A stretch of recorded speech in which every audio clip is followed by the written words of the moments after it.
আপনাদেরকে আজকে আখ ক্ষেত দেখাবো, যেখানে একজন চাষি ভাই কত সুন্দর করে এই আখের চারাগুলো রোপণ করছে। এই তো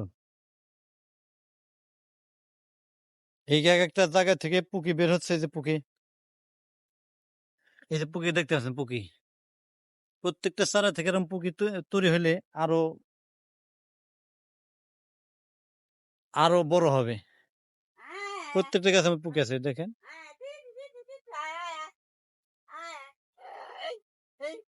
আখগুলো দেখেন কত বড় হয়েছে। এটা একটা লাভজনক ব্যবসা। যদি কারো প্রতির জমি থাকে অথবা ডুগি বা শনকালি নিয়ে আপনারা এই ধরনের আখের চাষ করতে পারবেন। এই যে এখানে যে গর্ত করা হয়েছে, এই গর্ত করে মাটিগুলো কেটে এই যে গুড়ায় দেওয়া হয়েছে, আখ যাতে পড়ে না যায়। এই দিক দিয়ে খুব খেয়াল রাখতে হবে। যারা আখ চাষি আছেন বিশেষ করে, তারা একটু খেয়াল করে এই ধরনের গর্ত করে গুড়া দিয়ে দিবেন। আমরা সাধারণত ভুট্টা খেতে অনেক সময় দিয়ে থাকি, ভুট্টা খেত যাতে হেলে না পড়ে। জমিটি প্রায় 1 পাখির ঊর্ধ্বে।